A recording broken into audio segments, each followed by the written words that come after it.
सत्य को खोजी गर्ने क्रममा वेद शास्त्रले बताए असतो मा सद्गमय तमसो मा ज्योतिर्गमय मृत्युर्मा मृतम गमय।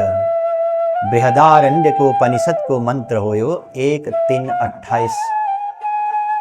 अक्षुपनिषदमा पनि छ 1:1। यसको अर्थ हो असतबाट सततिर लैजाऊ।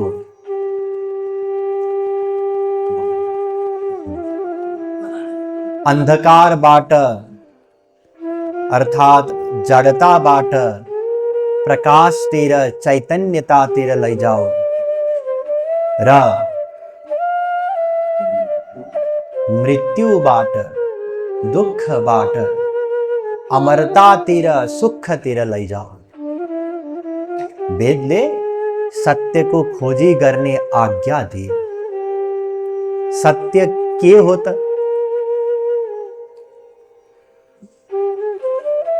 जे चीज जुन कुरा एक दिन नष्ट हुन्छ त्यो सत्य हुन सक्दैन, सत्य हुन सक्दैन।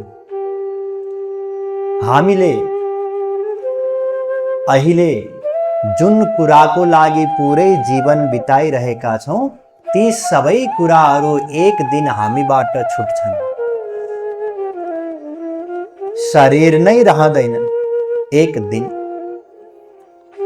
विचार गर्नुस्, एक दिन भोलि आउँदैन। एक दिन यस्तो दिन आउनेछ त्यसपछि भोलि आउँदैन। त्यो दिन हाम्रो लागि अन्तिम दिन हुनेछ। शरीर रहँदैन त्यसपछि। जसले अहिले अत्यन्त प्रेम गरिरहेका छन् हामीलाई, उनीहरू नै हाम्रो शरीरलाई घरबाट निकाल्छन्।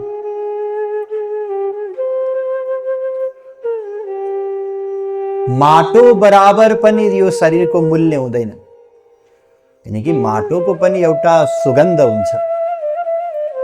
हामी माटोको थुप्रो राखिरहन सक्छौं तर यो शरीरलाई राख्न सक्दैन। जब शरीर नै नश्वर छ भने शरीरका सबै उपाधिहरू ती सबै नश्वर नै हुन्।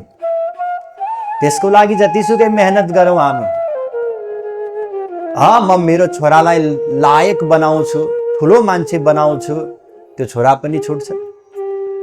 लायक छोरा पनि छुट्छ, नालायक छोरा पनि छुट्छ। महल पनि छुट्छ, झुपडी पनि छुट्छ।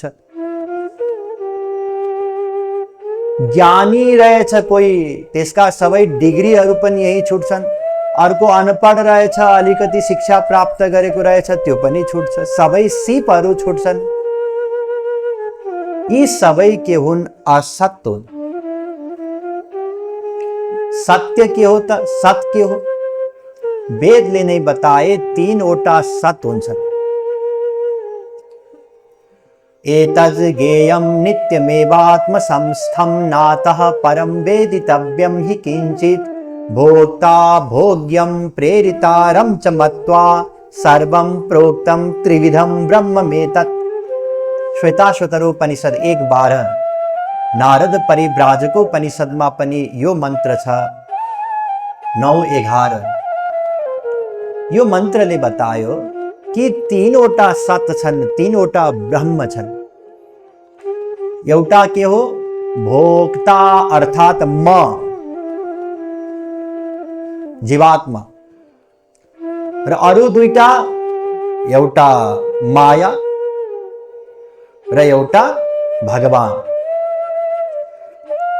यी तीनैवटा तत्त्वका बारेमा हामीले चर्चा गर्दै यही बुझ्यौं कि भगवान जीवात्मा र मायाको स्वामी हुनुहुन्छ। जीवात्मा र माया स्वतन्त्र छैनन्। हामी स्वतन्त्र छैनौं, हामी भगवानको अधीनमा छौं। त्यसैगरी माया पनि स्वतन्त्र छैन, माया पनि भगवानको अधीनमा छ। र हामी अहिले मायाको पनि अधीनमा छौं। मायाको अधीनमा भएको हुनाले दुखी छौं। र हामी त्यो दुःख चाहँदैन। हामी के चाहन्छौँ? आनन्द चाहन्छौँ, सुख चाहन्छौँ। हामीले विस्तारमा सुख नै हाम्रो प्रयोजन हो भनेर बुझिसक्यौं। हामी जे जति कार्य गर्दछौं, प्रत्येक कार्य सुख मिलोस्, आनन्द मिलोस् भनेर नै गर्दछौं। तर सुखाय कर्माणि करोति लोको न तहि सुखम वान्यदुपारमं वा। भागवत 3:5-2। वेदव्यास जी भन्नुहुन्छ, सुखको निम्ति प्रत्येक कार्य गर्दछौं, तर तिनै कार्यबाट हामीलाई के मिल्छ? दुःख मिल्छ। जो व्यक्तिबाट, जुन वस्तुबाट सुख मिल्छ भनेर अपेक्षा गर्दछौं, तिनै व्यक्तिबाट, तिनै वस्तुबाट नै हामीलाई के मिल्छ? दुःख मिल्छ। ध्यान दिनुहोस्, हामीलाई अर्काको छोराबाट दुःख मिल्दैन। अर्काको छोरा बिग्रियोस् कि कुलतमा लागोस् कि त्यसबाट हामीलाई दुःख मिल्दैन। सभ्यताको कारणले गर्दा है बिचारा है भनेर दुःख प्रकट गरिदिन्छौं, भित्रबाट दुखी हुँदैन। हामीलाई त आफ्नै छोराबाट, आफ्नै छोरीबाट दुःख मिल्छ। किन? किनकि उनीहरूबाट सुखको आशा गरेको हुनाले। आफ्नै श्रीमान, आफ्नै श्रीमतीबाट दुःख मिल्छ। अर्काको श्रीमान मरोस् बाँचोस् जेसुकै गरोस्, अर्काकी श्रीमती जेसुकै गरोस्, त्यसबाट सुख मिल्दैन। अर्थात् जुन व्यक्तिबाट सुख मिल्छ भनेर हामी मान्दछौं, त्यसको निम्ति प्रयत्न गर्दछौं, त्यही व्यक्तिबाट नै हामीलाई के मिल्छ? दुःख मिल्छ। र हामी यो दुःख चाहँदैनौं, हामी आनन्द चाहन्छौं, सुख चाहन्छौं। कस्तो सुख चाहन्छौं? 3वटा लक्षणले युक्त सुख चाहन्छौं। यो वै भूमा तत् सुखम, छान्दोग्योपनिषद 7:23-1। अनंत सुख चाहन्छौं, पहिलो लक्षण। गुण रहितम, कामना रहितम, प्रतिक्षण वर्धमानम। नारद भक्ति सूत्र को 54वां सूत्र। निरंतर बढ़ते जाने वाला सुख चाहन्छौं। सदा पश्यन्ति सूरयः तद्विष्णोः परमं पदम। सुबालोपनिषद 6:7। सधैं रहिरहने आनन्द चाहन्छौं। आफैलाई सोध्यौं, म सीमित सुख चाहन्छु कि अनन्त सुख चाहन्छु? अनन्त सुख चाहन्छु। म घट्दै जाने सुख चाहन्छु कि बढ्दै जाने सुख चाहन्छु? बढ्दै जाने सुख चाहन्छु। म नष्ट हुने सुख चाहन्छु, आज पाएर भोलि समाप्त हुने सुख चाहन्छु कि सधैं रहिरहने सुख चाहन्छु? सधैं रहिरहने सुख चाहन्छु। तर आजसम्म हामीलाई यस्तो सुख मिलेन, यसको विपरीत स्वभाववाला सुख मिल्यो। सीमित सुख मिल्यो, त्यो सीमित सुख घट्दै गयो, समाप्त भयो। हामीले खोजेको अनन्त सुख कहाँ छ त? हामी बाहेक त दुईवटै सत्य छन्, एउटा माया, एउटा भगवान। जीवात्मा त हामी नै भयौं। त्यसैले मायामा सुख छ कि भगवानमा सुख छ? वेद शास्त्रको शरणमा गयौं र वेद शास्त्रले बताए आनन्दो ब्रह्मेति विजानात्। तैत्तिरीयोपनिषद 3:6। भगवान नै आनन्द हुनुहुन्छ। मायामा हामीले खोजेको सुख छैन, संसारमा हामीले खोजेको सुख छैन। संसार जति प्राप्त भए पनि त्यसबाट हामीलाई सुखको अनुभूति हुँदैन, किनकि सुख भगवान नै हुनुहुन्छ र भगवान नै सुख भएको हुनाले भगवानलाई प्राप्त गरेर नै सुखी हुन सकिन्छ। जसरी धनलाई प्राप्त गरेर धनी बन्न सकिन्छ, ज्ञानलाई प्राप्त गरेर ज्ञानी बन्न सकिन्छ, त्यसैगरी आनन्द अर्थात् भगवानलाई प्राप्त गरेर नै आनन्दी सुखी बन्न सकिन्छ। रसो वै सः रसगम हेवायम लब्ध्वा नन्दी भवति। तैत्तिरीयोपनिषद 2:7। वेदले पनि यही बतायो कि भगवानलाई प्राप्त गरेर नै सुखी हुन सक्छ। तर भगवान त पहिल्यै प्राप्त हुनुहुन्छ, हामी भित्रै हुनुहुन्छ, घट घटमा व्यापक हुनुहुन्छ।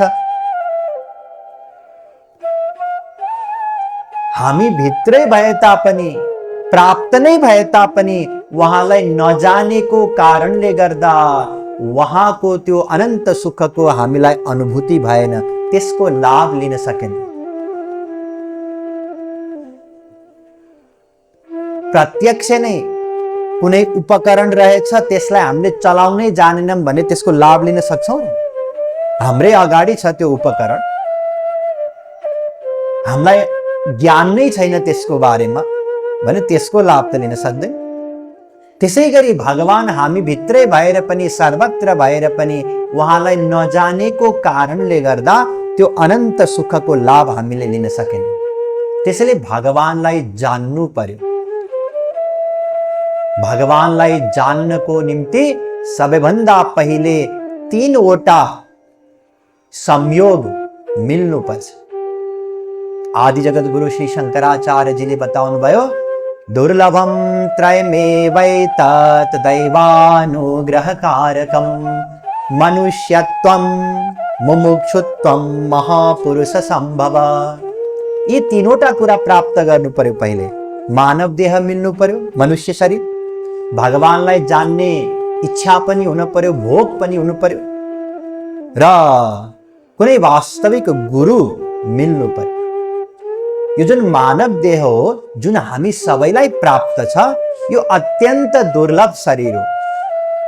बडे भाग मानुष तनु पावा, सुर दुर्लभ सद ग्रन्थनि गावा। देवताहरूलाई समेत दुर्लभ हो यो मानव शरीर, जसलाई हामीले यसै बिताइरहेका छौं। यसै बिताइरहेका छौं भन्नाले संसारी विषय प्राप्त गर्नकै निम्ति बिताइरहेका छौं, भोग विलासकै निम्ति। घुमु गएर 1 हप्ता छुट्टी छ, कहाँ घुम्ने, त्यहाँ जाने, अनि के हुन्छ, रमाइलो हुन्छ। कहीँ गएर केही मिठो कुरा खाउँ, राम्रो लगाउँ।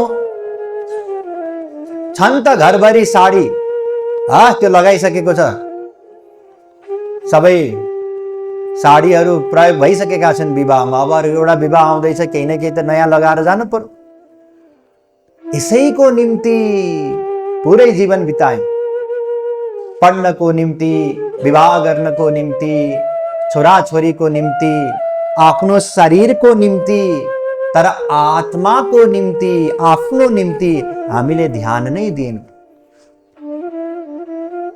त्यसैले मनुष्य देहको महत्व बुझ्नु पर्छ। र यो मानव देह फेरि यस्तो होइन कि सबैजना 100 वर्षसम्म बाँच्छन्। बल्ल त म 54 वर्षको भए, अझै मेरो आयु छ, बिस्तारै गरौँला नि, भगवानको भक्ति के छ र? होइन।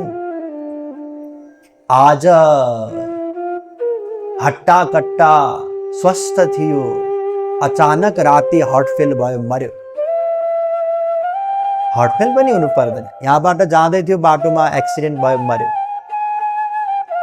कुनै पनि कारणले, कुनै पनि उमेरमा कुनै पनि व्यक्ति मर्न सक्छ। त्यसैले लापरवाही गर्नु हुँदैन। क्षणभङ्गुर छ यो शरीर भन्ने जानेर तत्काल कुनै वास्तविक महापुरुषको खोजी गरेर, उहाँको सत्संग गरेर भगवानलाई जान्नको निम्ति प्रयत्न गर्नुपर्छ। यो हो मनुष्य शरीरको महत्व। र दोस्रो हो भोग, मुमुक्षुत्व। यो अत्यन्त महत्वपूर्ण कुरा हो। भोग इच्छा हामी सबैलाई छ, तर मात्रामा भिन्नता छ। जाउँ न त, प्रवचन सुनौ, घरमा खाली थिएँ, खाली बस्न भन्दा त ज्ञान गुणका 2टा कुरा सुन्न पाइन्छ, कान पवित्र हुन्छन्। यो अत्यन्त साधारण इच्छा, यसको खासै कुनै प्रगति यसबाट हुँदैन। हैन, जान्नै पर्छ, भगवानलाई प्राप्त गर्नु छ, विशेष इच्छा भयो। अर्को लागि पर्यो जान्नको लागि। सोच्नुस् त, यहाँ यति धेरै उपस्थित हुनुहुन्छ, बिहान सत्सङ्गमा आउनुस् भन्दा कतिजना आउनु पाउनु भएको थियो। अब हाम्रो त कामधाम छ, बिहान आउन पाइँदैन। यदि अहिले डाक्टरले तपाईलाई त मुटुको समस्या छ, तुरुन्तै जानुस् वहाँ गङ्गालाल अस्पताल, त्यहाँ गएर सर्जरी गराउनुस् भन्यो भने अब हामी समय पनि निकाल्छौँ। 15-20 दिन लाग्न सक्छ सर्जरी गरिवरी निको हुनको लागि, त्यही बस्नुपर्छ। एकजना अर्को पनि व्यक्तिलाई लिएर जान्छौँ, पैसा पनि खर्च गर्छौँ, कति धेरै, के को निम्ति? शरीरको निम्ति। तर आत्माको निम्ति 1 घण्टा समय पनि छैन बिहान गएर सत्सङ्ग गर्नको लागि। को जाओ सत्सङ्ग गर्न? यो भयो साधारण भोग। साधारण भोगबाट साधारण नै लाभ मिल्न सक्छ। जसको जति भोग हुन्छ भगवानलाई प्राप्त गर्नको निम्ति, त्यसलाई त्यति नै लाभ मिल्छ। अस्तु, मुमुक्षुत्व यो दोस्रो कुरा आदि जगद्गुरु श्री शङ्कराचार्यजीले बताउनु भयो। भोग त छ, तडपन छ भित्रबाट, तैपनि भगवानलाई जान्न सकिँदैन यदि गुरु हुनु भएन भने। गुरु अनिवार्य हो। बिना गुरु आध्यात्मिक ज्ञान प्राप्त गर्न सम्भव छैन। तर गुरु भन्नाले जो पाए त्यहीलाई गुरु बनाएर ल मलाई बताउनुस् भनेर लाभ मिल्दैन। गुरु हुनको निम्ति 2वटा योग्यता हुनुपर्छ उसमा। के हुन्? तद्विज्ञानार्थम स गुरुमेवाभिगच्छेत् समित पाणिः श्रोत्रियं ब्रह्मनिष्ठम। मुण्डकोपनिषद 1:2-12। श्रोत्रिय हुनु पर्यो पहिलो कुरा त, ब्रह्मनिष्ठ हुनु पर्यो दोस्रो। श्रोत्रिय भन्नाले वेद शास्त्रको ज्ञान होस्, त्यसको सार हामीलाई सम्झाउन सकोस्, यो पहिलो योग्यता। र ब्रह्मनिष्ठ भन्नाले स्वयं भगवानलाई त्यो अनन्त सुखलाई प्राप्त गरेको होस्, ताकि हामीलाई पनि त्यो अनन्त सुखको अनुभूति गराउन सकोस्। यी 2वटा योग्यता भएको व्यक्ति नै गुरु हुनको निम्ति योग्य हुन्छ। जगद्गुरु श्री कृपालुजी महाराज भन्नुहुन्छ, जो समझा दे श्रुति सार उर भरा प्रेम रिझवार, सोई है सद्गुरु सरकार। गुरु सोई कृपालु सरकार। ब्रजरस माधुरी। 2वटा योग्यता हुनुपर्छ। वेद शास्त्रको ज्ञान होस् र भगवानलाई प्राप्त गरेको होस्, त्यो अनन्त सुखलाई प्राप्त गरेको होस्, भगवानको दिव्य आनन्द दिव्य प्रेम होस् उसमा। र यसमा पनि प्रारम्भिक अवस्थामा हाम्रो निम्ति वेद शास्त्रको ज्ञान सर्वोपरि हो। चैतन्य महाप्रभुजी भन्नुहुन्छ, जेही कृष्ण तत्त्ववेत्ता स्यही गुरु है। जसले वेद शास्त्रको ज्ञान प्राप्त गरेको छ सही त्यसले हामीलाई वेद शास्त्रको ज्ञान दिन सक्छ। गुरु हुनको निम्ति त्यो योग्य छ। यति महत्त्व बताउनु भयो वेद शास्त्रको ज्ञान।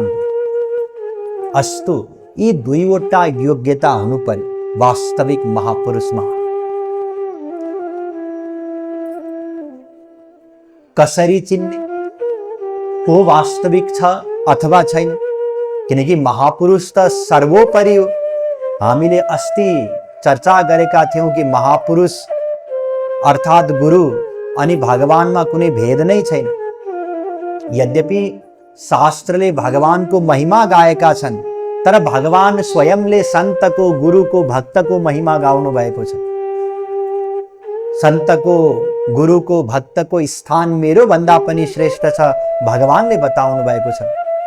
मद्भक्त पूजाभ्यधिका सर्वभूतेषु मन्मति। भागवत 11:19-21। मेरा भक्तको, ती गुरुको भक्ति म भन्दा पनि बेसी गर, अधिक गर, मद्भक्त पूजाभ्यधिका।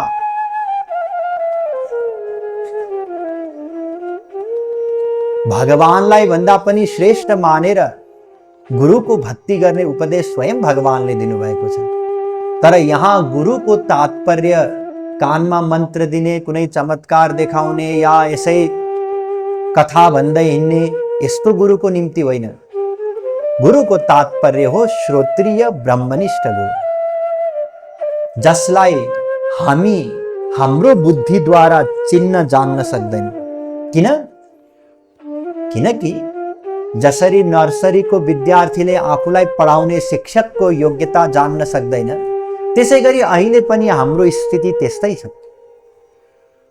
हामी पनि हाम्रो बुद्धिद्वारा गुरुको पहिचान गर्न सक्दैन। संसारमा त नक्कली बाबाजी धेरै छन्, कसरी चिन्ने त? हामीले केही उपायका बारेमा चर्चा गरेका थियौं। वास्तविक महापुरुषले केही यस्ता कार्य गर्दैनन् जुन नक्कली बाबाजीले प्राय गर्छन्। वास्तविक महापुरुषले संसार दिने कुरा गर्दैनन्, किनकि संसारमा सुख नै छैन। र अर्को कुरा, संसार भन्नाले माता पिता, स्वास्थ्य, पुत्र पुत्री, धन सम्पत्ति, पद प्रतिष्ठा इत्यादि। यो संसार त हाम्रै भाग्य अनुसार अनि हाम्रै कर्म अनुसार हामीलाई मिल्ने हो। न यसमा गुरुले सन्तले केही जोड घटाउ गर्न सक्नुहुन्छ, न भगवानले नै केही जोड घटाउ गर्न सक्नुहुन्छ। त्यसैले जसले संसार दिन्छु भनेर ढोंग गर्दछन् ती वास्तविक महापुरुष होइनन्। जसले हामीलाई संसारतिर नै प्रेरित गर्छन्। संसारतिर प्रेरित गर्छन् भन्नाले मानिलिनुस् दुईटा पंक्ति छ। एउटा पंक्ति आध्यात्मिक भगवानसँग सम्बन्धित, अर्को पंक्ति यही संसारसँग सम्बन्धित। अब अनन्त सुख प्राप्त गर्नलाई त भगवानलाई प्राप्त गर्नु पर्यो, हामी यो पंक्तिमा बस्नु पर्यो। भगवानलाई प्राप्त गर्ने पंक्तिमा, संसारलाई प्राप्त गर्ने पंक्तिमा बसेर भगवान त मिल्नुहुन्न। अनि संसारलाई प्राप्त गर्ने पंक्तिमा राखिदिने व्यक्ति हाम्रो लागि गुरु हुन सक्छ र? सक्दैन। गुरुले त संसारको लागि अग्रसर भइरहेको व्यक्तिलाई समेत सम्झाएर संसारमा सुख छैन यसको निम्ति धेरै परिश्रम नगर, दाल रोटी खानको निम्ति, घर गृहस्थी चलाउनको लागि जति कम आवश्यक पर्छ त्यति भए पुग्यो। अब बचेको समय साधना गर, भगवानलाई प्राप्त गर्नको लागि प्रयत्न गर, यो पो सम्झाउनु पर्ने हो। झन् लगेर हो मुन्ना भाइ, हिजो आज त व्यक्तिहरू भागवत गीता इत्यादिको प्रवचनको नाममा मोटिभेसन दिन्छन्। कस्तो मोटिभेसन? धन कसरी कमाउने, श्रीमान श्रीमतीको सम्बन्ध सुमधुर कसरी बनाउने, कसरी मानसिक तनावबाट मुक्त हुने, ताकि अझै धेरै काम गर्न सकूं, अझै पैसा कमाउन सकूं। गीताको भागवतको प्रयोजन यो होइन। गीताको भागवतको वेदको प्रयोजन त भगवानलाई जान्नको निम्ति हो। त्योसँग न श्रोतालाई मतलब छ न भक्तलाई मतलब छ। त्यसैले वास्तविक महापुरुषले संसारतिर हामीलाई प्रेरित नै गर्नुहुन्न, उहाँहरूले त भगवानतिर प्रेरित गर्नुहुन्छ। र यदि कसैले संसार दिने कुरा गर्दैछ, कुनै चमत्कारी कुरा गर्दैछ, अरूको मनको कुरा थाहा पाइदिने या हातबाट विभूति इत्यादि निकाल्ने इत्यादि चमत्कारको पनि कुरा गर्दैछ भने त्यो पनि वास्तविक महापुरुष होइन। यस प्रकारले हामीले नक्कली बाबाजीलाई चिन्न सक्छौं। र वास्तविक महापुरुषको पहिचान के हो त हामीले हिजो चर्चा गरेका थियौं विस्तारमा। वास्तविक महापुरुषको संगत गर्नाले हाम्रो संसार प्रतिको रुचि कम हुँदै जान्छ, भगवान प्रतिको प्रेम बढ्दै जान्छ। यो अनुभवात्मक प्रमाण हो। त्यसैगरी वास्तविक महापुरुषमा भगवानको त्यो अनन्त प्रेम, अनन्त आनन्द हुन्छ, जुन यदा कदा सत्संगको वातावरणमा बाहिर प्रकट हुन्छ, सात्विक भावको रूपमा, आँसु, कंपन, मूर्छा इत्यादि, जसलाई देखेर हामी अनुमान गर्न सक्छौं वहाँ वास्तविक महापुरुष हुनुहुन्छ। यस प्रकारले श्रद्धा पूर्वक केही समय सत्संग गर्नाले हाम्रो हृदयमा जुन भगवान प्रतिको प्रेम इत्यादि उत्पन्न हुन्छ, त्यसबाट हामी यो अनुमान गर्न सक्छौं कि जसको मैले संगत गरिरहेको छु वहाँ वास्तविक महापुरुष हुनुहुन्छ। वास्तविक महापुरुष त अनन्त जन्ममा हामीलाई अनन्त पटक मिल्नुभयो, तर हाम्रो कल्याण किन भएन त? हामी अनादिकालदेखि छौं, अनादिकालदेखि अनन्त जन्म हाम्रा भइसके कि कोही वास्तविक महापुरुष नै मिल्नु भएन र अनन्त जन्ममा मिल्नु भयो, अनन्त पटक मिल्नु भयो। फेरि किन लाभ हुन सकेन त? मानव शरीर पनि मिल्यो, धेर थोर मुमुक्षुत्व पनि थियो, भोग पनि थियो, इच्छा पनि थियो, महापुरुष पनि मिल्नु भयो, किन लाभ हुन सकेन? यसको समाधान पनि हामीले यही, यसको समाधान गर्दै हामीले यही बुझ्यौं कि हामीले वास्तविक महापुरुषको संग गरेनौं, गयौं, सुन्यौं, राम्रो पनि लाग्यो, तार्किक पनि लाग्यो, वेद शास्त्रको प्रमाण दिएर सम्झाउनु भयो, राम्रो ठीक पनि लाग्यो, तर संगत गरेनौं। वहाँ संगत भन्नाले मन बुद्धिको पूर्ण समर्पण।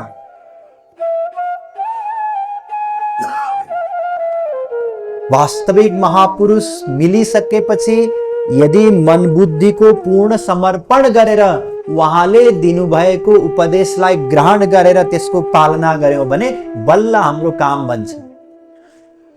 त्यसैले त शास्त्रले यही आज्ञा दिएका छन्, तद्विद्धि प्रणिपातेन परिप्रश्नेन सेवया, गीता 4:34।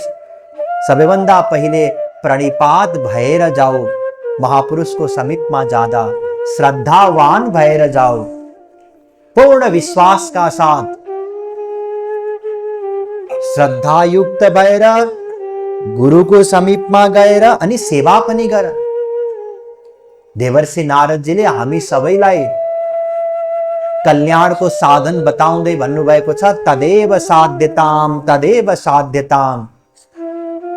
नारद भक्ति सूत्रको 42औं सूत्र, महापुरुषको गुरुको सेवा गर, सेवा गर। स्वयं प्रश्न गर्नुभएको छ, कस तरती मायाम, यो मायाबाट कसले पार पाउन सक्छ? र स्वयं उहाँले उत्तर दिनुभएको छ, यो महानुभावम सेवते। नारद भक्ति सूत्रको 46औं सूत्र, जसले गुरुको सेवा गर्छ। कसरी सेवा गर्ने गुरुको? तन मन धनले। शरीरले पनि सेवा गर, धनले पनि सेवा गर। यदि शरीर पनि रोगी छ, अशक्त छ र धन पनि छैन भने पनि मनले सेवा गर, र मनले गर्ने सेवा नै सर्वोपरि हो, सर्वश्रेष्ठ हो। यी 3 प्रकारका सेवामा मानसी सेवा, मनले जुन हामी सेवा गर्छौं त्यो सर्वश्रेष्ठ सेवा हो। यस प्रकारले गुरुको सेवा गर्दै मन बुद्धिको जब हामी पूर्ण रूपले समर्पण गर्छौं बल्ल हामीलाई गुरुबाट लाभ मिल्न सक्छ। हेर्नुस्, एउटा डाक्टरकोमा जाँदा पनि हामी के गर्छौं? बुद्धिको समर्पण गर्छौं नि डाक्टरको अगाडि। डाक्टरले भनिदियो तपाईलाई जुन रोग लागेको छ त्यसको उपचारको निम्ति यो एउटा शीशीमा मैले औषधि दिएको छु, बिहान र बेलुकी 1 बिरको सेवन गर्ने गर्नु होला। हामी के गर्छौं? हामी हस भन्छौं, हो कि होइन? त्यहाँ हामी तर्क गर्छौं, होइन डाक्टर साहब त्यहाँ एउटा किताब मैले पढेको थिएँ, त्यहाँ त यस्तो लेखेको छ भन्छौं हामी? भन्दैनौं। अनि अर्को त्यो फलानु उस थियो त्यसले त यस्तो गरिरहेछ भनेर भन्छौं? भन्दैनौं, केही पनि भन्दैनौं। के भन्छौं? हस भन्छौं।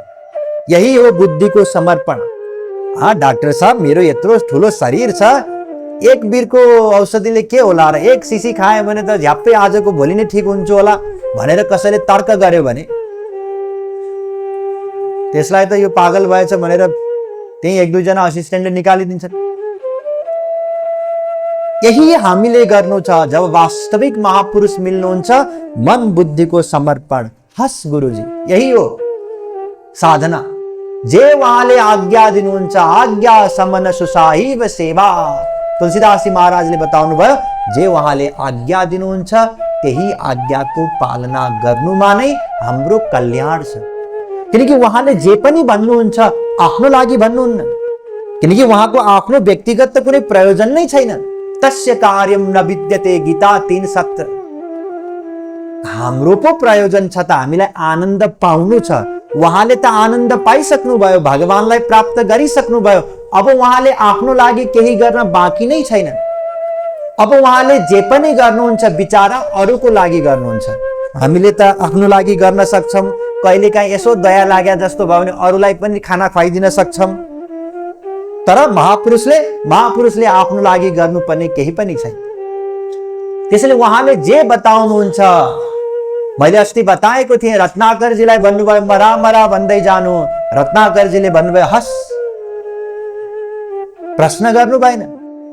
यो हो शरणागति, मन बुद्धिको समर्पण र अनुकूल भाव होस्।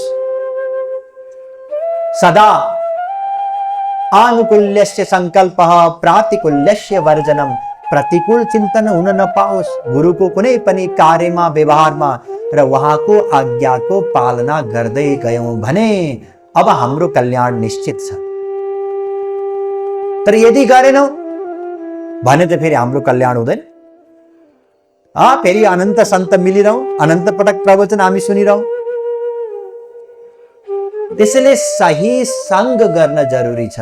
सन्त पनि सही होस्, श्रोत्रिय ब्रह्मनिष्ठ होस् र ती सन्त प्रतिको हाम्रो संग त्यो पनि सही होस्, अर्थात् मन बुद्धिको समर्पण सहितको संग होस्, बल्ल हाम्रो कल्याण हुन्छ। अब यहाँहरूलाई लाग्ला कि यस्तो वास्तविक सन्त को हुनुहुन्छ? कति हुनुहुन्छ? सन्तको कमी छैन। सन्त त यो धरतीमा नित्य सदा रहनुहुन्छ। धरती मातालाई यो सौभाग्य प्राप्त छ कि उहाँलाई सदा कुनै न कुनै सन्तको चरण कमलको स्पर्श नित्य प्राप्त हुन्छ। हामीले के गर्नु पर्यो? हामीले भगवानसँग रोएर पुकार गर्नु पर्यो कि हे प्रभु, मलाई कुनै वास्तविक सन्तको दर्शन गराइदिनुस्। अनि भगवानको कृपाले हामीलाई वास्तविक सन्त अनि उहाँको उपदेश प्राप्त हुन्छ। त्यसो त इतिहासमा अनन्त सन्त भइसक्नु भएको छ। वर्तमान कलियुगमा आदि जगद्गुरु श्री शंकराचार्य जी देखि जगद्गुरु परम्पराको सुरुवात भयो।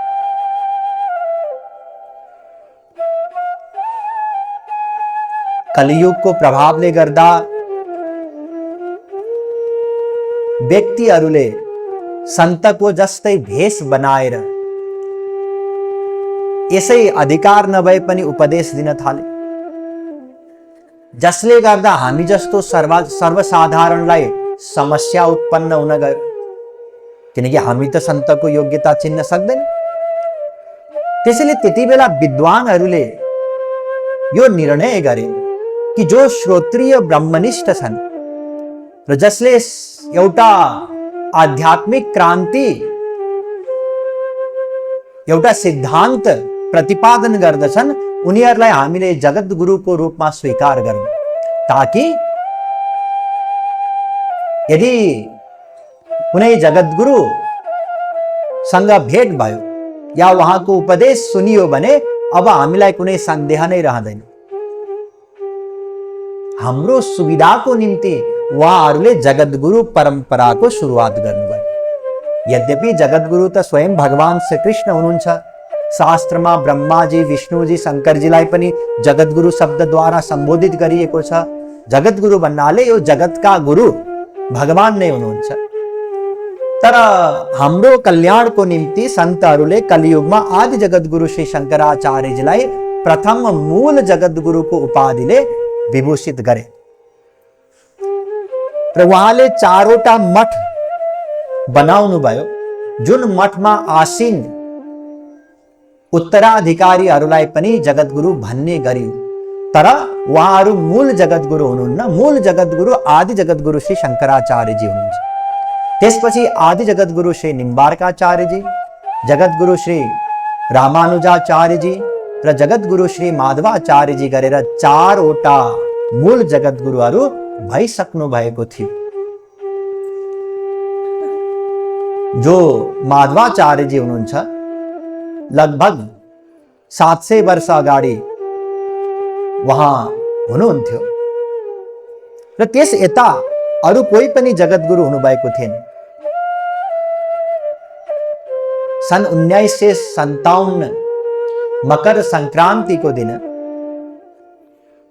भारतको त्यति बेलाको सर्वोच्च विद्वत सभा काशी विद्वत परिषदले श्री कृपालुजी महाराजलाई पंचम मूल जगद्गुरु एवं इतिहासकै सर्वश्रेष्ठ जगद्गुरुको पदवीले विभूषित गरेको थियो। इस प्रकार जगद्गुरु श्री कृपालुजी महाराज पंचम मूल जगद्गुरु हुनुहुन्छ र यहाँहरू मध्ये केहीले उहाँको प्रवचन टिभी मार्फत अवश्य सुन्नुभएकै होला। जसले सुन्नुहुन्छ उहाँहरूलाई सहजै यो अनुमान हुन्छ कि उहाँ श्रोत्रिय ब्रह्मनिष्ठ हुनुहुन्छ। वेद शास्त्रको पूर्ण ज्ञान छ। उहाँको प्रवचन सुन्दा यस्तो लाग्छ मानव वेद शास्त्र हात जोडेर मूर्तिमान स्वरूप लिएर उहाँको अगाडि उपस्थित छन्। यो विद्वता जसले पनि अनुभव गर्न सक्छ। अस्तु, उहाँ मूल जगद्गुरु हुनुहुन्छ र उहाँले जीव कल्याणको निम्ति वेद शास्त्रको सार स्वरूप प्रेम र सिद्धान्तको प्रतिपादन गर्नुभएको छ, जसको प्रचार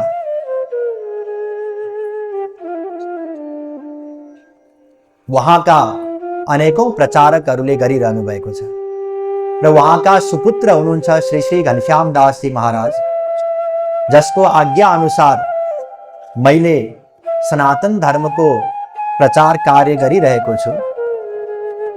उहाँ जगद्गुरु श्री कृपालुजी महाराज समान हुनुहुन्छ, किनकि शास्त्रको सिद्धान्त हो आत्मा वै जायते पुत्राः, गुरु नै पुत्रको रूपमा जीव कल्याणको निम्ति आउनुहुन्छ।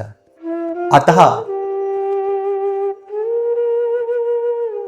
जगद्गुरु श्री कृपालुजी महाराजको प्रवचन सुनेर उहाँको सिद्धान्तलाई मनन गरेर उहाँले बताउनु भएको साधनालाई क्रियात्मक रूपमा पालना गरेर हामी हाम्रो परम चरम लक्ष्य प्राप्त गर्न सक्छौं। यो मेरो केवल सुझाव मात्रै हो, किनकि कसैको भनाइमा लहैमा लागेर गुरु बनाउनु हुँदैन।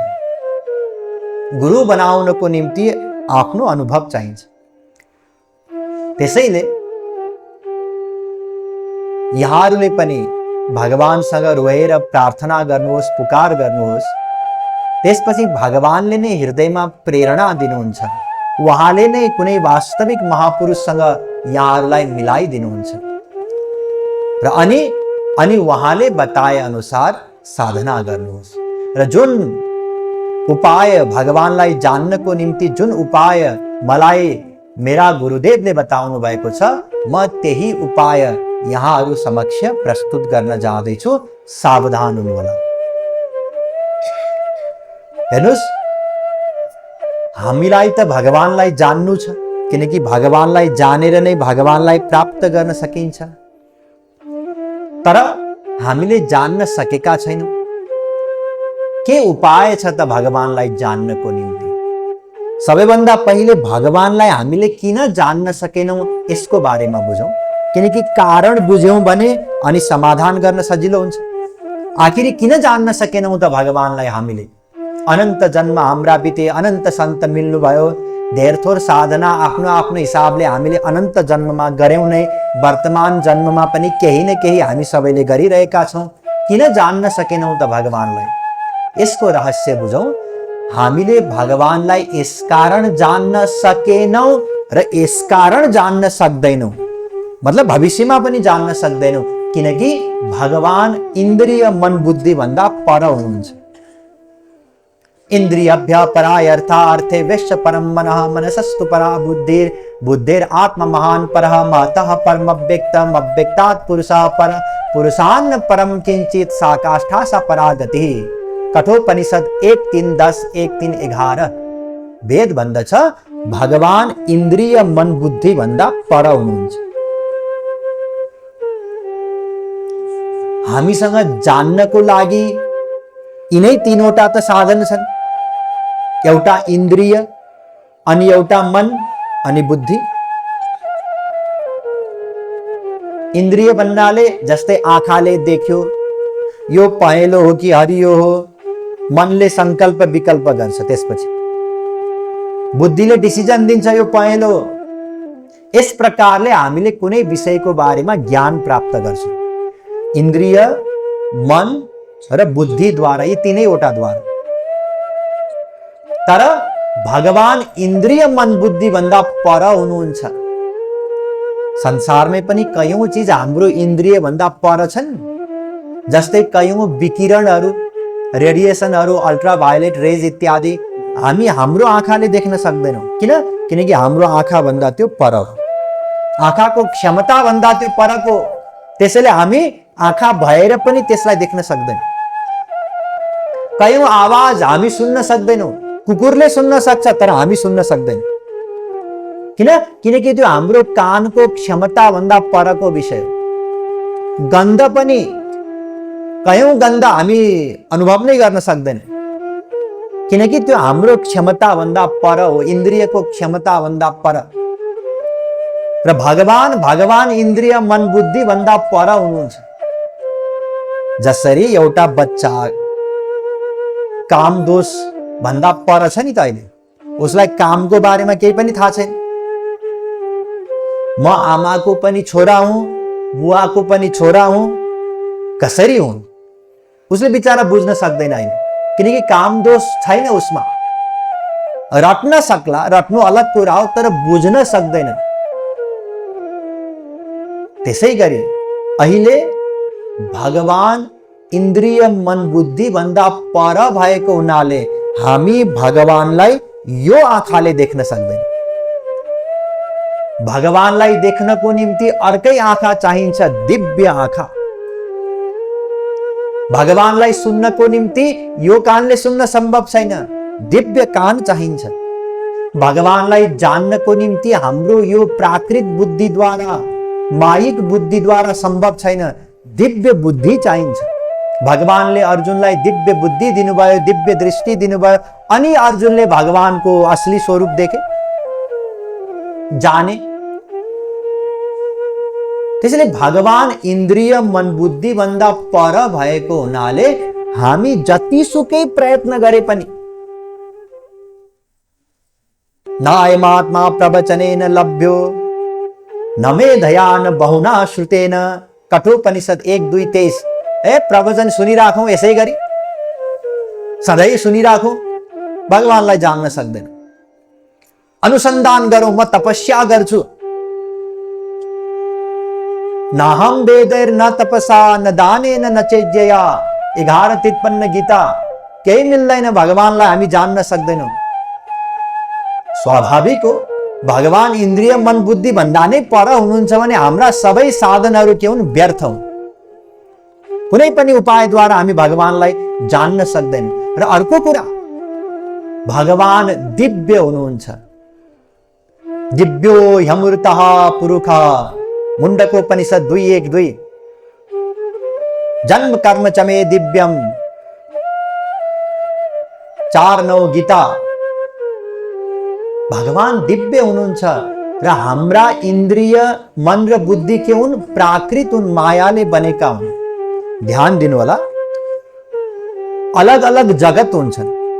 जस्तै एउटा सपनाको जगत हुन्छ, एउटा यो भौतिक जगत हुन्छ, एउटा दैवी जगत हुन्छ, अनि एउटा दिव्य जगत हुन्छ। सपनामा कसैले 1 अरब रुपियाँ दिएर त्यसको बदलामा विपनामा भन्नाले यो भौतिक जगतमा मलाई 100 रुपियाँ दे, म तँलाई सपनामा 1 अरब रुपियाँ दिउँला भन्यो भने हामी मान्छौँ? मान्दैनौँ नि, किनकि त्यो सपनाको 1 अरब को कुनै मूल्य नै छैन यो जगतमा। यो भौतिक जगत हो र त्यो सपनाको जगत हो। त्यसै गरी अर्को एउटा जगत हुन्छ, दैवी जगत, जुन स्वर्गका देवताहरूको जगत हो। यदि स्वर्गका देवता यही अगाडि छन् भने पनि हामी यो आँखाले देख्न सक्दैनौँ स्वर्गका देवतालाई पनि, जबकि ती पनि प्राकृत हुन्, हाम्रो आँखा पनि प्राकृत हो, तैपनि हामी देख्न सक्दैनौँ। धेरै परका ताराहरू वैज्ञानिकहरू देख्न सक्छन्, तर स्वर्ग त्यति पर छैन, जम्मा 1 लाख योजन पर हो, भनेको 12-13 लाख किलोमिटर पर, तैपनि देख्न सकिँदैन, किनकि त्यो अर्कै जगतमा छ। हामी शास्त्रमा अनेक घटनाक्रमहरू सुन्छौँ, पढ्छौँ।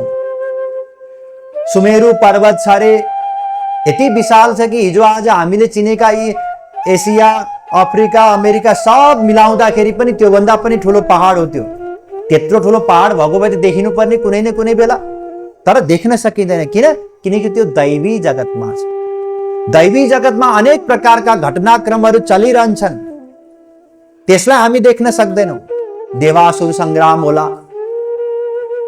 हामी देख्न सक्दैनौँ, तर कुनै कुनै चीज दैवी जगत र भौतिक जगतको बीचमा हुन्छन् घटनाक्रम।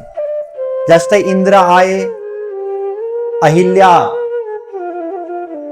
को भोग गरे, यो दैवी जगत र भौतिक जगतको बीचको घटनाक्रम।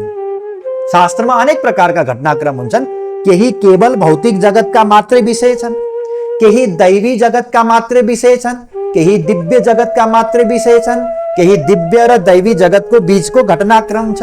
जस्तै स्वर्गका देवताहरू ब्रह्माजी समेत वैकुण्ठ गए, यो दैवी जगत र दिव्य जगतको बीचको घटनाक्रम। भगवानले अवतार लिनुभयो, यो दिव्य जगत र भौतिक जगतको बीचको घटनाक्रम। देवताहरू आए, नल राजाको विवाहमा मैले बताएको थिएँ एक दिन, यो दैवी जगत र भौतिक जगतको बीचको घटनाक्रम। अस्तु अलग अलग जगत हुन्छन्, र जुन दिव्य जगत हो, भगवान वाला जगत, त्यो त मायाले बनेकै होइन, दिव्य हो। सबै चीज त्यहाँका दिव्य हुन्। त्यहाँ यहाँको सूर्य जान सक्दैन, यहाँको चन्द्रमा तारा, यहाँको वायु त्यहाँ हुँदैन। त्यहाँ सबै कुरा दिव्य हुन्छ, भगवानमय हुन्छ, चिन्मय हुन्छ, आनन्द नै आनन्दले बनेको हुन्छ। प्रत्येक कण आनन्द नै आनन्दले बनेको हुन्छ भगवानको धाममा। त्यसैले भगवान दिव्य भएकोले र हाम्रा इन्द्रिय मन बुद्धि प्राकृत भएको हुनाले हामी भगवानलाई जान्न सक्दैनौँ। यो त छोडिदिनुहोस्, हाम्रो आँखा प्राकृत हुन्, अनि ध्वनि पनि के हो? प्राकृत हो। प्राकृत आँखाले प्राकृत ध्वनिलाई त ग्रहण गर्न सक्दैन भने, फेरि सुन्नुहोस्, प्राकृत आँखाले प्राकृत ध्वनिलाई त ग्रहण गर्न सक्दैन भने दिव्य, त्यो त अर्कै जगतको विषय हो, त्यसलाई कसरी ग्रहण गर्न सक्छ? त्यसैले भगवानलाई हामी देख्न, सुन्न, जान्न सक्दैनौँ। त्यसैले वेद भन्दछ अदृष्टम, अव्यवहार्यम, अग्राह्यम, अलक्षणम, अचिन्त्यम। माण्डुक्योपनिषदको 7औं मन्त्र। कसैले देख्न सक्दैन भगवानलाई, जान्न सक्दैन।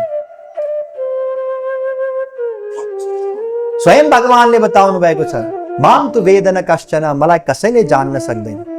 र भगवानका सबै कार्य फेरि विचित्र विचित्रका हुन्छन्।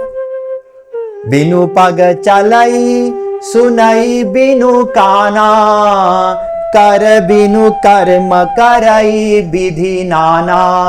आनन रहित सकल रस भोगी, बिनु जीवा भक्ता बड़ जोगी। तन बिनु परस नयन बिनु देखा, ग्रहई घ्राण बिनु बास असेखा। असी सब भांति अलौकिक करनी, महिमा जासु जाहि नहीं बरनी। राम अतर्क्य बुद्धि मन बानी, मत हमार अस सुनहु सयानी। तुलसीदास जी महाराजले बताउनु भयो कि भगवान बिना आँखा देख्नुहुन्छ, गजब। बिना कान सुन्नुहुन्छ, भगवानका हात छैनन् तर पक्रिनुहुन्छ, घोडा छैनन् तर हिँड्नुहुन्छ। यस्तो विचित्रको कार्य गर्नुहुन्छ भगवानले। सँगसँगै सहस्रशीरखा पुरुखा सहस्राक्ष सहस्रपात। पुरुष सूक्त को पहिलो मंत्र यजुर्वेदमा पनि छ यो मन्त्र 31:1। अर्थात भगवान का हजारौं आँखा छन्, हजारौं शिर छन्, हजारौं के सबै अनन्त अनन्त छन्। के भनेर बुझ्ने भगवानलाई? आँखा छैन भगवानको भन्नु भने अनन्त आँखा छन्, आँखा छ भन्यो भने फेरि आँखा छैनन्। सर्वेन्द्रिय गुणाभासम सर्वेन्द्रिय विवर्जितम, गीता 13:14। आँखा छैनन् भगवानका, फेरि आँखा अनन्त छन्, फेरि बिना आँखा पनि देख्नुहुन्छ, त्यो अर्को गजब चीज हो।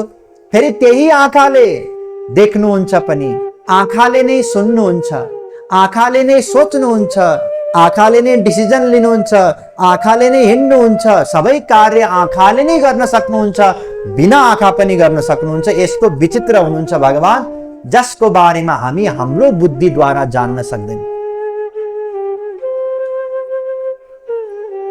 वेदाहं समतीतानि वर्तमानि च अर्जुन भविष्याणि च भूतानि माम तु वेद न कश्चन। भगवानले स्पष्ट रूपमा बताउनु भएको छ कि मलाई कसैले जान्न सक्दैन अर्जुन। फेरि कसरी जान्न सकिन्छ त भगवानलाई? यदि जान्नै सकिँदैन भने त हाम्रो समस्याको समाधान हुँदैन। भगवानलाई त जान्नु नै छ, किनकि भगवानलाई जानेर नै त्यो अनन्त सुख मिल्छ, भगवानलाई प्राप्त गर्न सकिन्छ। कसरी जान्न सकिन्छ त भगवानलाई? हामी लगभग निराश भइसकेका थियौं। श्वेताश्वतर मुनि आउनुभयो र भन्नुभयो म जान्दछु भगवानलाई, र मलाई कसरी जान्ने हो त्यो उपाय पनि थाहा छ। कसरी जान्ने हो महाराज बताइदिनुस्। हामीले त त्यही खोज्या हो, भगवानलाई जान्न खोज्या हो। तपः प्रभावात् देव प्रसादाच्च, श्वेताश्वतरोपनिषद 6:21। भगवानलाई जान्न सकिन्छ, तर कसरी? भगवानको कृपाद्वारा। केवल एउटा उपाय छ, भगवानको कृपाद्वारा। भगवानको कृपा बिना सारदान जाने वाको गोविंद राधे, जाने भगवान भगवान को बता दे। राधा गोविंद गीत। अब बृहस्पति सरस्वती होउन् कसैले जान्न सक्दैन, तर भगवानले कृपा गरिदिनु भयो भने काग भुसुण्डी गरुड गोविंद राधे, पक्षी भी जाने यदि हरि ही जना दे। राधा गोविंद गीत। जसले पनि जान्न सक्छ भगवानले कृपा गरिदिनु भयो भने। वेदले बारम्बार यही बताएको छ, नायमात्मा प्रवचनेन लभ्यो न मेधयान बहुना श्रुतेन यमे वैश्य वृणुते तेन लभ्यस तस्यैष आत्मा विवृते तनुगम स्वाम। कठोपनिषद 1:2-23। अरु उपाय द्वारा कसैले भगवानलाई जान्न सक्दैन। प्रवचन सुनेर या अनुसन्धान गरेर, तपश्चर्या इत्यादि गरेर, या वेद शास्त्र पढेर, कयौं व्यक्तिहरू पढिरहन्छन्, पाठ गरिरहन्छन्, त्यसबाट पनि भगवान मिल्नुहुन्न। जसमाथि भगवानले कृपा गरिदिनुहुन्छ बस। अथापि ते देव पदाम्बुजद्वय प्रसाद लेशानुगृहीत एवहि, जानाति तत्त्वं भगवन् महिम्नो न चान्य एकोऽपि चिरं विचिन्वन्। 10:14-29 भागवत। यदि भगवानले अलिकति मात्र कृपा गरिदिनु भयो, कृपाको लेश थोरै मात्रै कृपा गरिदिनु भयो भने पनि जानाति तत्त्वं भगवन् महिम्नो, उसले भगवानलाई जान्न सक्छ। एसां स एष भगवान् दयेदनन्तः सर्वात्मनाश्रित पदो यदि निर्व्यलीकं, ते दुस्तरामति तरन्ति च देव मायां, नैषां इमाहमिति धी स्वश्रीगाल वक्ष। 2:7-42 भागवत। वेद व्यास जी ने बारंबार बताउनु भयो कि भगवानको कृपा द्वारा नै भगवान मिल्नुहुन्छ बस। र तर्कसङ्गत कुरा पनि हो। ध्यान दिनुस्, जस्तै म अर्को व्यक्तिको मनमा के चलिरहेको छ त्यो जान्न सक्दिनँ नि, किनकि त्यो मेरो इन्द्रिय मन बुद्धि भन्दा परको विषय हो। हाम्रो इन्द्रियको गति नै छैन त्यहाँसम्म, कसरी जान्न सकिन्छ कसको मनमा के चलिरहेको छ। तर यदि उसले कृपा गरेर दया गरेर मलाई बताइदियो भने अब त म जान्न सक्छु। मेरो पो सामर्थ्य छैन त भगवानलाई जान्नको निम्ति। मेरो इन्द्रिय मन बुद्धि भन्दा भगवान पर हुनुहुन्छ। तर भगवानले यदि कृपा गरिदिनु भयो भने अब जसले पनि भगवानलाई जान्न सक्छ, जसले पनि।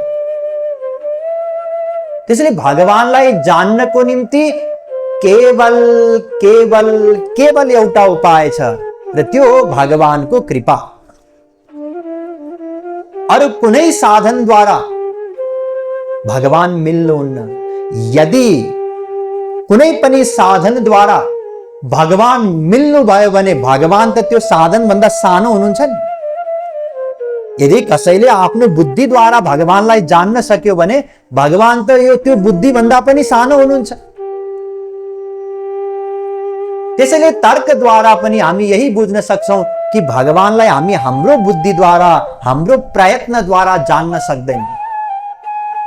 केवल एउटा उपाय छ भगवानको कृपाद्वारा।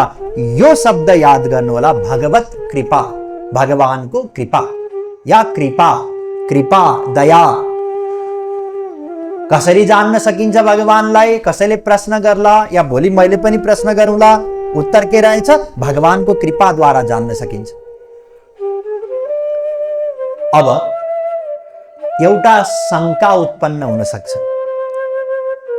कि तुलसीदास जी, सूरदास जी, मीरा जी, नानक जी, तुकाराम जी इत्यादि अनंत जीवहरूमाथि भगवानको कृपा भयो, तर हामी माथि आजसम्म भगवानको कृपा भएन। भगवानको लागि त सबै बराबर हुन्, सबै भगवानका पुत्र हुन्। अमृतस्य वै पुत्राः, वेद भन्दछन्। समोहम सर्वभूतेषु न मे द्वैष्वस्ति न प्रिय। भगवानको त समदर्शी हुनुहुन्छ, सबै भगवानको निम्ति बराबर प्रिय हुन् भने कसैमाथि भगवानको कृपा भयो? अनन्त जीवमाथि, हामी माथि भगवानको कृपा भएन अहिलेसम्म। किनकि एकपटक भगवानको कृपा भएको भए के हुन्थ्यो? हामी भगवानलाई जान्थ्यौं नि।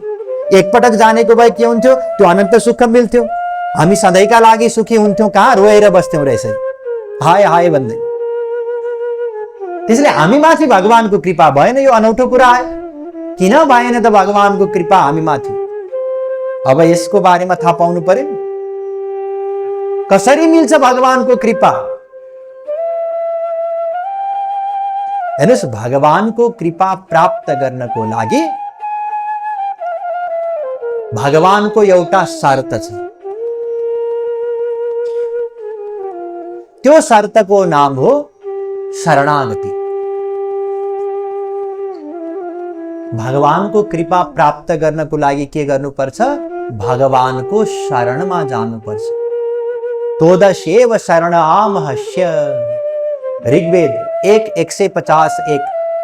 इंद्र त्रिधातु शरणम त्रिवरुथम स्वस्तिमत, ऋग्वेद 6:46-9। बारंबार वेदले यही बताएका छन् कि भगवानको शरणमा जाओ अनि यी सबै दुःख कष्टहरू समाप्त हुन्छन्। यो ब्रह्मांडं विदधाति पूर्वं यो वै वेदांश्च प्रणोति तस्मै तद्ब्रह्म देवमात्मबुद्धि प्रकाशं मुमुक्षुर्वै शरणमहं प्रपद्ये। श्वेताश्वतरोपनिषद 6:18 वेद भन्दछ भगवानको शरणमा जाओ। त्यसैले भगवानको शरणमा जानुपर्छ। केवल एउटा काम हामीले गरे पुग्छ, उहाँको शरणमा गए पुग्छ। भगवानको शरणमा जाना साथ, ध्यान दिनुस्, तत्काल भगवानको कृपा हुन्छ। तत्काल शरणमा जसै हामी गयौं, हामी माथि भगवानको कृपा हुन्छ। जसै कृपा हुन्छ तुरुन्तै हामी भगवानलाई जान्न सक्छौं। भगवानलाई जान्ना साथ तुरुन्तै अनन्त आनन्दले युक्त हुन्छौं।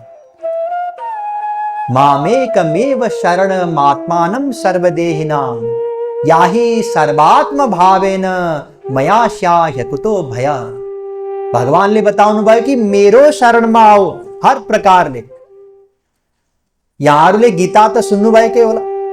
गीतामा भगवानले अनेक पटक यही बताउनु भएको छ कि शरणमा जाओ, शरणमा जाओ।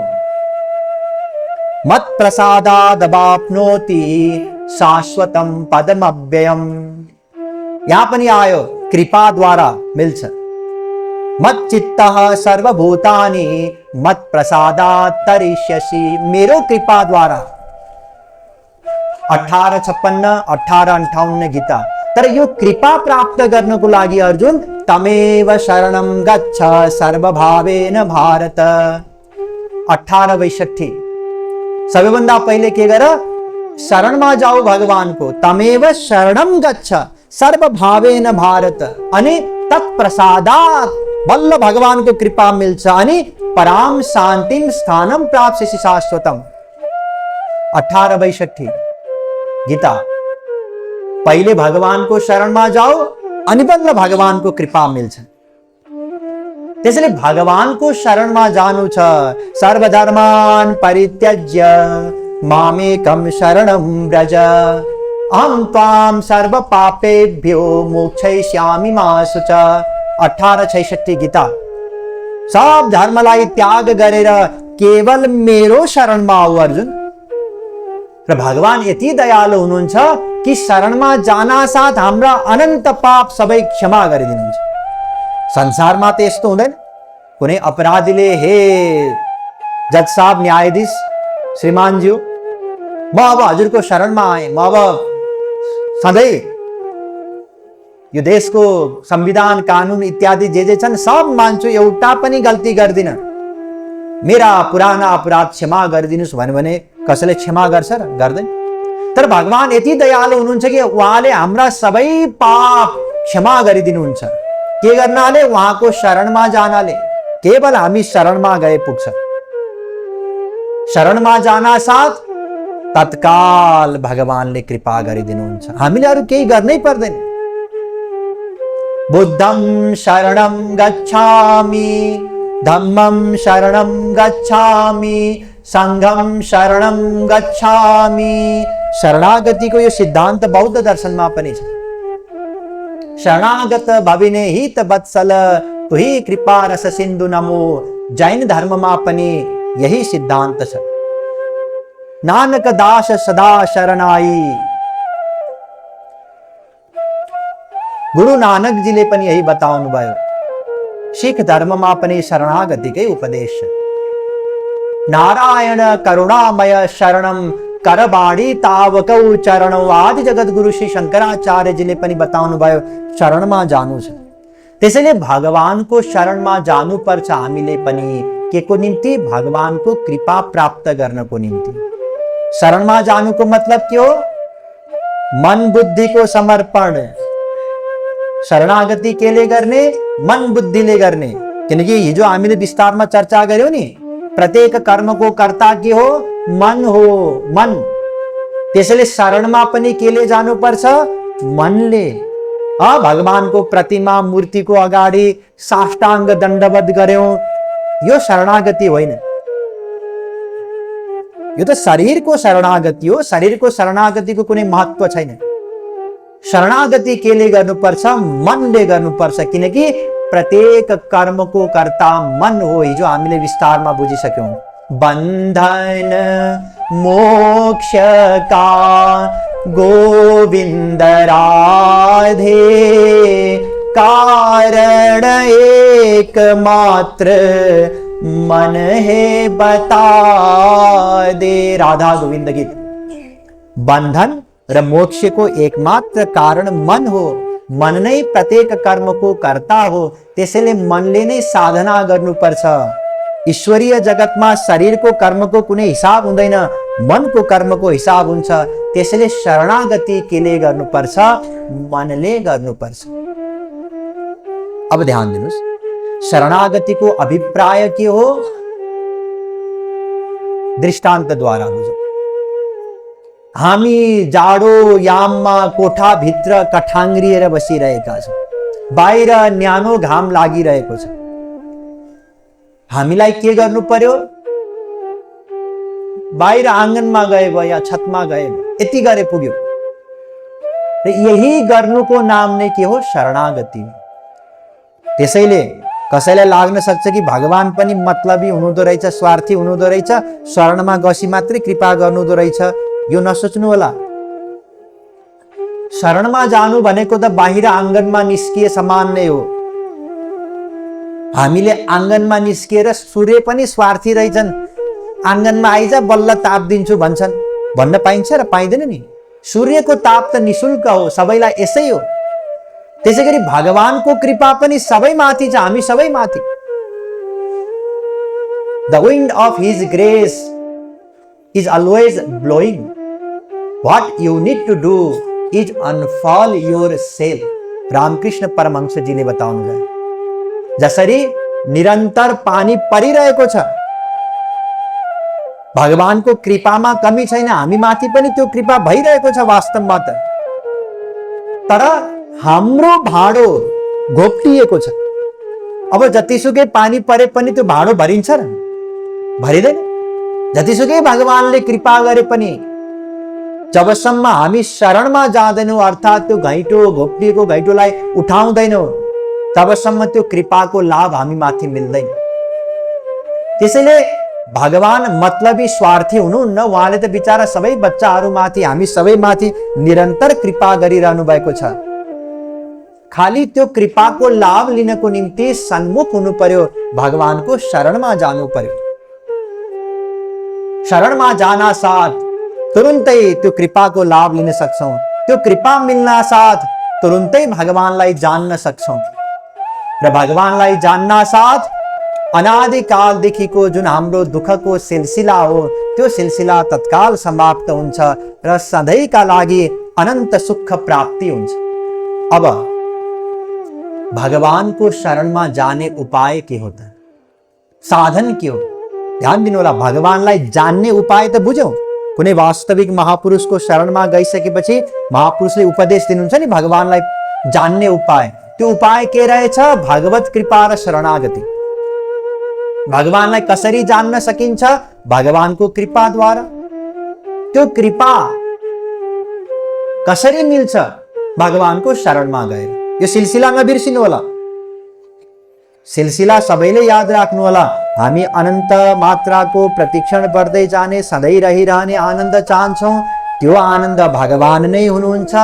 त्यसैले भगवानलाई प्राप्त गरेर नै सुखी हुन सक्छौं। भगवान पहिल्यै प्राप्त हुनुहुन्छ, केवल जाने पुग्छ। तर हामी हाम्रो इन्द्रिय मन बुद्धिद्वारा भगवानलाई जान्न सक्दैनौँ।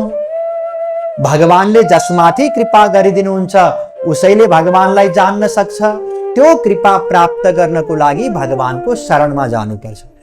यो हो सिलसिला। अहिलेसम्म हामीले यतिका दिनसम्म बुझेको यति मात्रै हो वास्तवमा, निचोड चाहिँ। भगवानलाई जान्ने उपाय बुझ्यौं, भगवत कृपा र शरणागति। भगवानको शरणमा जान साथ भगवानले कृपा गरिदिनुहुन्छ अनि हामी भगवानलाई जान्न सक्छौं। यो भगवत प्राप्तिको उपाय, भगवानलाई जान्ने उपाय। अब साधन के हो त? त्यो शरणागतिको अवस्थामा पुग्नु पर्यो नि त। अहिले हामी शरणागतिको अवस्थामा छैनौं। ध्यान दिनुस्, अहिले हामी भगवानको शरणमा छैनौं र त्यो शरणागतिको अवस्थामा पुग्नु छ हामीलाई। कसरी पुग्ने, साधन के हुन्? अब यो चाहियो। उपाय हामीलाई थाहा भयो, यहाँबाट त्यहाँ कहीँ गइसकेपछि त्यहाँ उपचार हुँदो रहेछ हाम्रो। तर त्यहाँसम्म पुग्ने साधन के हो त? त्यो शरणागतिको स्थितिसम्म पुग्ने साधन के हुन्? वेद शास्त्रमा त अनेकौं साधनहरू छन्। अब शरणागतिको निम्ति साधन अथवा मार्गको बारेमा चर्चा गर्दै हाम्रो लागि काम लाग्ने सर्वसुलभ मार्ग के हो त्यसको बारेमा बुझ्नु छ। बुझिनेछ, तर आज होइन, भोलि। वृन्दावन बिहारी लाल की।